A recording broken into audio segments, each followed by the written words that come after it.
All guests on ZASLOW Show 2.0 are brought to us by our beer of choice. That, of course, is Johnny Cuba. Come on, when you think of South Florida, you think of Johnny Cuba, European roots with a Caribbean soul, a refreshing German lager in a can. Go pick up a six-pack right now at your local Sedanos, Presidente, Winn-Dixie, Fresco y Mas. Remember, always drink responsibly. And, of course, Johnny Cuba's mantra, don't forget, stay tranquilo. Joining us here is our pal, comedian Dave Williamson. He is out there in LA, but he's on his way here to the Florida area. You got some shows coming up in Florida. I know you're going to be in Savannah, Georgia. You're doing a number of shows down here, a South Florida, tour with Bert Kreischer, of course, who we know that you opened with. But man, I was seeing all your pictures on Instagram and whatnot. So you guys did a show out there in Arizona last week, right? Yeah, we were there Wednesday, Thursday, Friday, Saturday at the Mullet Arena. Just Bert's doing all arenas for the immediate future. And they're all sold out, right? I mean, not all of them. They just added some tickets, I think, to the Tampa one. It was sold out. It sold out real quick because that's his hometown. But I think they just added some. I mean, there's such big venues that there might still be some tickets here and there. But yeah, they're selling quick, man. And it's so cool. Like, I've been lucky to do a lot of shows with Bert at comedy clubs and then at theaters and some arenas here and there. But now this run of arenas is, dude, so spectacular because there's like a lighting package and it's just like, the sizes of the places. And as a sports fan, it's pretty cool when you're doing shows and it's like, hey man, the Pacers play here and the hockey teams and the NBA teams or whatever. It's kind of cool that you're walking down the same halls as them, How does it change your delivery when you're playing a big arena like that? Well, I mean, I think once you get to a certain amount, it's kind of not that different, I mean, it's obviously different from a comedy club where you have that intimacy and you can see everybody in the room, and there's a little bit more of a the laughs hit you a little quicker. But those big rooms, it's not that much different than a theater, other than just that you're gonna have more people in the beer lines, and just the lighting. I just can't get over it, man. The Mullet Arena was so cool. Just it's like a rock concert with the coming out and all the lights. So how many shows were you guys doing out there? And look, I mean, that's the place to be. If it's the week leading up to the Super Bowl, like you probably had some really cool people at the shows, right? Oh, dude, totally, man. So he had originally planned to do Friday and Saturday, and then that sold out. So then they added Wednesday and Thursday, and then those sold out. So so we were there for 4 nights in a row, which rarely happens that we're in the same city for 4 nights in a row. And it was very cool that there were so many people in town because it wasn't just the Super Bowl. It was the Waste Management Open, and then there was concerts and shows and just all kinds of stuff going on around town. And then my opening line, you always look for a little like a line to, especially I was going up first. We had Mark Norman on the show and Shane Gillis, and I think then he was here recently too. Mark Norman. I think he played the Improv here recently. Yeah, yep, I think he did. So those are big names in themselves. So this was a huge show for the fans to see all those comics on one show. So I was going up first, and then you always try to look for something to kind of loosen the crowd up, right? And take the temperature. And then the Phoenix Suns gave it to me because my opening line was, "Hey man, big week for your city." I go, "You guys have the Super Bowl, and there's the Waste Management Open, and your economy is gonna like do great for this weekend." And I'm like, there's all this stuff. And then your basketball team went, "Watch this shit," and then everyone started cheering because they're all excited to have Kevin Durant, So what was like? Did you do your regular deal like after these big arena shows? There were, of course, it's crazy in the Arizona, in the Phoenix area. Are you barbecuing after the shows like you normally would? Well, we didn't have the tour bus, but I was able to borrow a smoker from a local store that's always hooked me up when I come through town. And so shout out to Barbecue Island in the Phoenix area. They have multiple locations. Check them out if you're out there. But they loaned me a smoker we were staying in a big Airbnb, and I was able to smoke meat every day and then bring it down to the green room and enhance everyone's green room experience, Awesome. Which is pretty cool. Like you said, when there's a lot of really cool people hanging out, like there was definitely a full green room and full, after party. meet and greet, I guess you call it, like whatever afterwards. And I made like ribs the first night and put it out, and then like Gabe Davis from the Buffalo Bills was hanging out.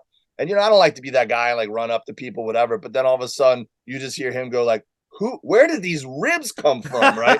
And everyone's like, Dave, and then you get to surprise people that you actually made them and brought them into the green room. So yeah, I did ribs, I did pork belly burnt ends, I did a brisket one night, I did pulled pork. I was cooking every day. And we were partying pretty late every night. So it's so funny. I was just on like autopilot at 4 a.m, throwing stuff in the smoker. And then when I got up the next day and got my bearings, I was like, oh yeah, I'm cooking. That's right. I gotta go check. So now look, how old are you these days? I'm 44, bro. Okay, so I'm 42. So we're the same age. I can't do 4 a.m. Like not even close. Like by 10:30, I want nothing more than to be in bed. Okay, I can't do 4 a.m. So, like, can you do 4 a.m. every now and then because you're out there touring with Bert, or is that totally not your style anymore? I mean, it's as you get older, it obviously gets harder and harder for the recovery, right? Yeah. But as far as like once you're in the moment, I've been a night owl my whole life. Even if I slept or got up early that day and had a full day, I still have a hard time turning my brain off. I sit in bed so often and just sit there and I'm just like, well, I'm awake, So I've always had a hard time getting up in the morning's always been hard for me. I'm a sleep in kind of guy, but staying up late is never a problem for me. Now, I think I've talked about this with you before. Like Bert Kreischer, like the Van Wilder movie is loosely based, or maybe he would say it's not loosely based on his lifestyle, life in college. So when you guys are out, is there this pressure not to fade before Bert? Like, do you gotta keep up with him? Is there this pressure? I mean, I don't feel that pressure. Look, Bert's joy for life and enthusiasm for what I would call the party, which is just being social, telling stories, being around, other people. It's infectious. And it's also in line with my sensibilities. Like when I was in college, I was totally that guy. Like I threw good parties, not because there was the most booze there or anything like that. I threw the best parties because I had a Rolodex and I called everybody and I made sure everybody knew there was a party happening. And I wanted everyone there having a fun time together, So when I first met Bert and we became friends and I started going on, on weekends with him and stuff, we very much had that in common where it was like, hey, you want to grab some beers? Yes, I do. Hey, do you want to mingle with the fans and give them, a little extra after the show that they're like, feel like they have, a more of a memory coming out? I'm like, I'm already at the bar. Let's go. So yeah, I mean, that's the way my brain works anyways, Do you ever miss playing the smaller? Well, you still do, okay, yeah. But yeah. So I was gonna say, do you ever miss playing those small improv? I love going to the improv, man. I love it so much. I'll tell you, I was there most recently. A couple weeks ago, we saw Brian Callen, who I love. All right, so we saw Brian Callen a few weeks ago, and I'll tell you, man. If you're gonna, I don't like sitting in the front, okay, because I don't want to be part of the show. All right, I'm not interested in being part of the show. But if you are sitting in the front at the improv, you need to be prepared to be part of the show. And there was one point where the opener, not Brian, but the opener was interacting with the dude right in the front. And the dude in front was giving him nothing. Just smiling and kind of like the uncomfortable laugh. I turned to my wife, I go, if you're sitting in the fucking front, you better be prepared. Give me some kind of interaction here, right? Like that's a pain in the ass for the performer. If you're sitting in the front, you got to have a little back and forth, right? I'll take that over the guy who sits in the front and then isn't even interested in paying attention to the show, because I get those two guys who sit up front and then they're just talking the whole time or on their phone. And I'm like, hey, man, why didn't you give that seat to somebody who would be a good audience member? That's that. I mean, look, some guys just are introverts and they're just not interested. And you should never feel like, obligated to be a part of the show. Like, we come down on people that try to make themselves part of the show. So it would be hypocritical for us to be like, hey, why don't you want to be part of the show? So, I mean, I can't get too mad at that guy.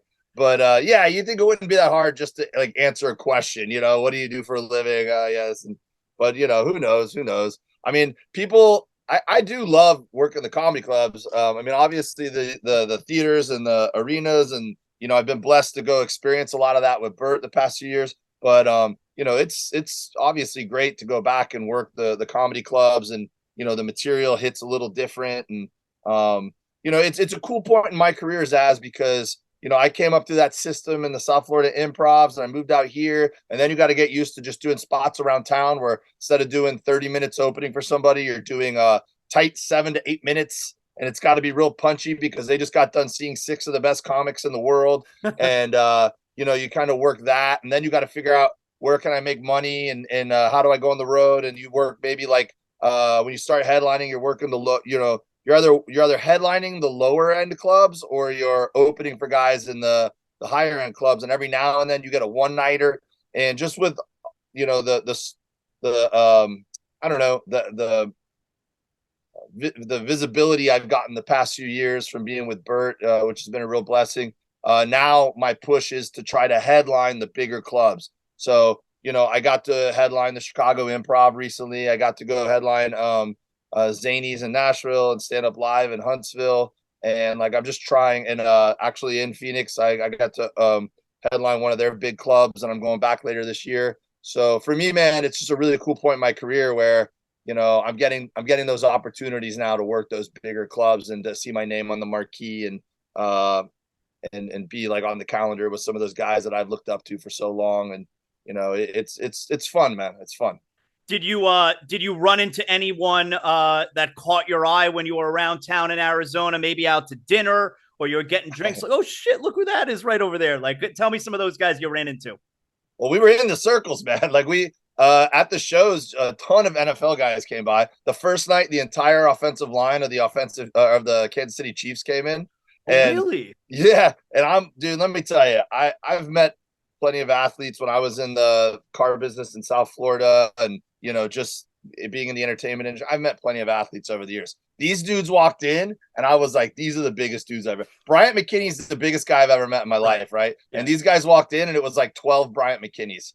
And I was just like, this is bonkers. I think the Chiefs are going to win. I thought the Eagles were going to win all day long, right? Like, I've been following the Eagles all year because they basically won me a fantasy championship this year.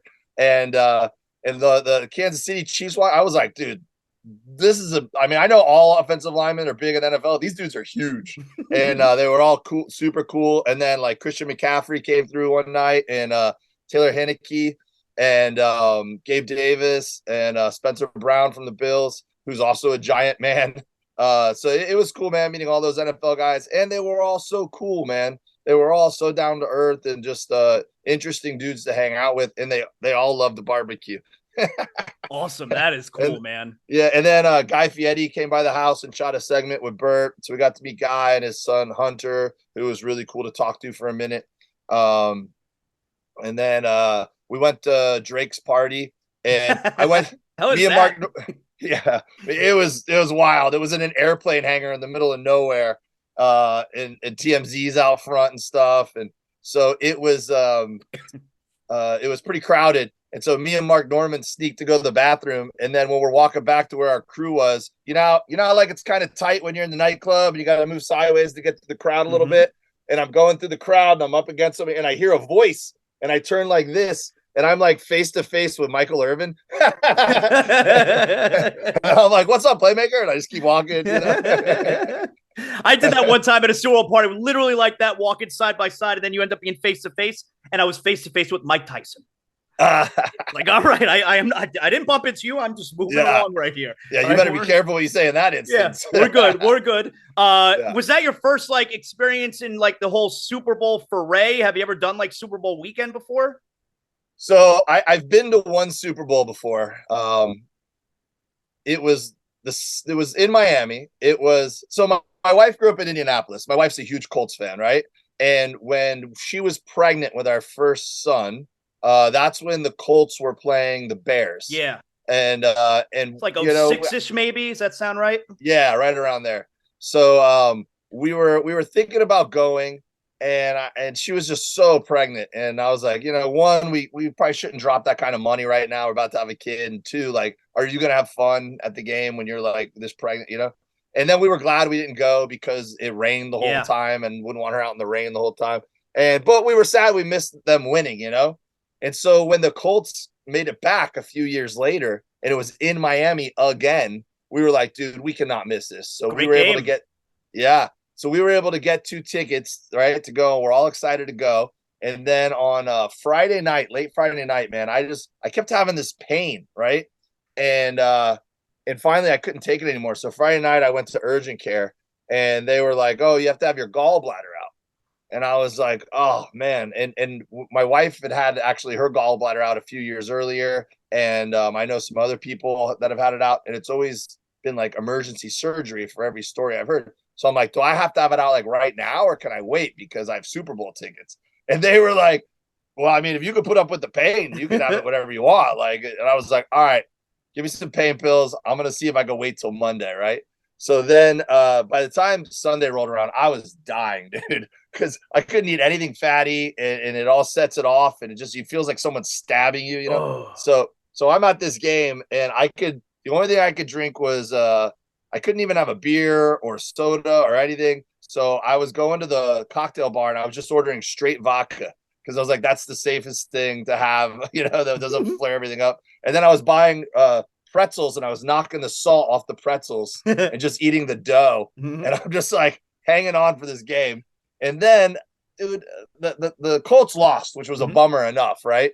But the thing that made me the most mad is I was like, who knows when I'll go to a Super Bowl again? And it was the worst halftime show in the history of Super Bowl halftime shows.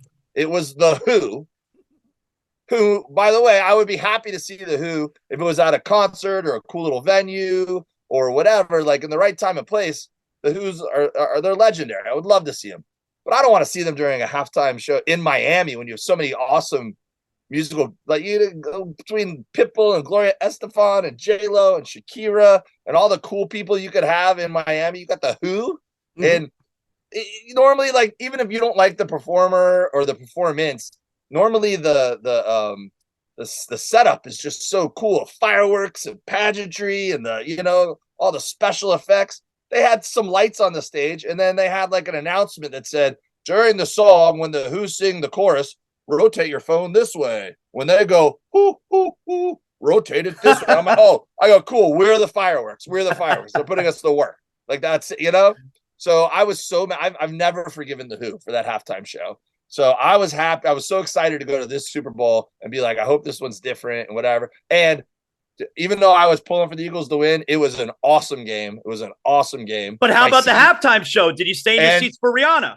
And I was not going to leave my seats for anything. Awesome, right? The halftime show. I thought it was amazing. Yeah. Everyone was texting me going, I hope it was better in person than it was on TV. And I go, it was amazing. It's awesome. There was people on stages that were like moving, and then the fireworks and the choreography of all the dancers, that many dancers. Even if you don't like the music, I thought it was an awesome halftime show. That was awesome. And you probably couldn't tell that she was pregnant. Were you able to tell? No, everyone was texting me that too, and I'm like, you had a better view of it than I did. Like, so cool. It was awesome. How did you like? Was the crowd good? It sounded like it was mostly Eagles fans, right? It was totally mostly Eagles fans. I mean, they booed the shit out of Dak Prescott when they were announcing, "Hey, you're a great community leader. You do great charity." They booed the hell out of him. Dude, they booed everything that was even remotely related to, like, during they did one of the commercials. They did the Hall of Fame inductees or whatever, and Zach Thomas was there, and then I forget who it was, but it was one of the Cowboys, and then they booed him. I'm like, come on, man, this is this guy's career moment here. Like, that was cool though. You got to be there for Zach Thomas. You probably thought that was really cool. That was awesome, man. What a legend. That was awesome. Man, it was a great game too. You were there with a buddy who I know was an Eagles fan. I mean, So it was a scramble to make sure we all had tickets, and I was able to get these 2 tickets through the kindness of Louis Vera at Vera Cadillac Buick GMC down in Pembroke Pines, right? He's one of the business partners with my family in the car business down there, and he's like an uncle to me, right? So when we were trying to make sure that everyone in our crew had tickets, he was able to help me out and with those 2 tickets. And so, awesome. everyone was good. So we had that one extra seat. So, Bert was like, why don't you see if you can find a buddy to come, right? And I called him up at I called him up on Saturday. He lives in North Carolina, right? So it was 2:00 my time, which would have been 4:00 his time. It's a far flight. Yeah, right. And I hit him up and I go, hey man, I got 2 Super Bowl tickets. If you could get here, you can come. I got you, right? Must have been so excited. Yeah, he's one of my best friends from junior high and high school down there in Miami. And I always mess with him. He's my favorite person to pull pranks on and stuff. So he goes, this doesn't feel real. This feels like I'm gonna book a flight and then you're not gonna even be there, like, And I was like, I would not do that to you, man. Because he is the biggest Eagles fan I know, and I don't know why. When we were kids, he loved Randall Cunningham, and he just became like the most diehard Eagles fan. And he is stuck through it through and through, man. He lives all the emotions of the Eagles franchise. So I had to record a podcast. And then when I got done with the podcast, I checked my phone and he goes, planes booked. Wife gave the green light. Planes booked. I'm on my way to the airport right now. This better be real. He got in a few hours later and he's like, I can't believe I'm here. Like, he was literally already starting to like get his food ready for that night and the next day. Like, he was planning all his meals for Super Bowl Sunday. And he goes, when he got that phone call, his wife told him, like, you need to get on a plane now. Don't wait till tomorrow. And he just shoved everything in the fridge and got the flight and went. So awesome. It was cool. And you know what was cool too is he goes, hey man, obviously I want to see the Eagles win, but since we just got a Super Bowl win a couple of years ago, he goes, I'm going to enjoy this experience either way. I'm just going to be happy to be here. It'll be awesome to see the Eagles pull it out because even if they lose, I'm not going to let it ruin this experience. Because we had great seats. We had access to the VIP tailgate before. We had got to go down on the field after the game was over. And he wasn't upset? I mean, obviously he would have been happier if the Eagles pulled it off, but he was true to his word. It was still just so happy about the experience, even though they lost. I mean, that's a cool way to look at it. I don't know if I would feel the same or not because, I mean, I haven't been alive since the Dolphins have, yeah, right. The Dolphins were in the Super Bowl. I was 5 years old. I certainly haven't seen them win it. I don't know. I don't know if I would feel the same way. We won it 5 years ago. I don't know with the Heat. Like, the Heat won in 2006 and we got back in 2011. I was pretty pissed when we lost to Dallas. I don't know if I would have that attitude. I was pretty angry. Yeah. Well, especially like the year we lost to Dallas, like, yeah, it just felt so winnable, like, we're like, what are we doing? Like, yeah. Tell everybody about the Meet Dave podcast, of course, and the other podcasters. You want to forget the name off the top of my head that you do with your buddy, which I've been watching the clips and it's really, really great. Yeah, the Meet Dave podcast is my barbecue podcast, which I've been on a little bit of a hiatus from, but I've got, over 50 episodes. If you like barbecue, go binge them. They're evergreen. And, Meet Dave is pretty much my overall brand just for all my barbecue. I'm still using the rub, content. Man. You sent me the rub. I love it. I still use it on my burgers. I use it on the steak. Let me see. Oh, look, I got a crate right here. Yeah. That's right. I got it. There you go, man. All-purpose seasoning. You can put this on your eggs, on your steak, on everything. And then if you're a barbecue guy, it's a good base to make a rub out of. So that's Meet Dave, MEAT. And then my new podcast that you're talking about was with my buddy Forrest Shaw. He's also a comedian from Miami, and he's got a aquatic background because he was a marine biologist down there in South Florida before he became a full-time stand-up comedian. And I have an aquatic background because I coached water polo and played water polo and just grew up on a boat and in lakes and in the ocean down in South Florida too, spearfishing and wakeboarding and everything. So we called it the Merman Podcast. Be careful because there is one called the Merman Podcast, and that's just about a guy who likes like dressing up like a merman. And then there's also the Mormon Podcast, which is very different from our podcast. So make sure you go plural, the Merman Podcast with me and Forrest Shaw. It's been a blast doing that podcast with him. Does he love the marine biologist episode of Seinfeld? Very famous. The seas were angry that day. Yeah. There was a golf ball. Very famous episode. Who do I need to see? Like, my wife and I, we go to the Improv all the time. We don't have tickets for anyone coming up in the next month or whatever, but we're there all the time. Like I told you, I saw Brian Cowan a few weeks ago. Like a month before that, saw Brad Williams, who was top 3 all-time shows I've ever been to was that Brad's Brad the Williams man, show. dude. Yeah, Brad's the man. Unbelievable show. I can't believe how good it was. Who do I need to see these days? Well, man, I wish I had looked up a calendar so I could plug specific guys that are going to be there soon. But just off the top of my head, like some of my favorite dudes that I feel like some people might not be aware of, but they're definitely like can't miss comics. I mean, Ian Baggs, one of my favorite in the world. He's speaking about like working the crowd off the top of your, like he's a master at it, and he's not mean about it. He's just so great at bringing the crowd into the show. You got to see him live, Ian Bagg. Okay. And then, Jeff Dye is one of my buddies. And now something that's really cool with these big theater tours too is that some bigger name, very accomplished comics are, like I just said, Mark Norman and Shane Gillis, who are also both don't miss guys. Shane Gillis, man, he's crushing it, man. He's like one of those guys when you watch, like your belly hurts, but guys like that are now coming and doing spots on these big arena tours. And so Greg Fitzsimmons is a dude who's been really respected in the comedy community for decades, got a credible resume. He's one of the funniest guys. So Greg Fitzsimmons is going to be with us this weekend.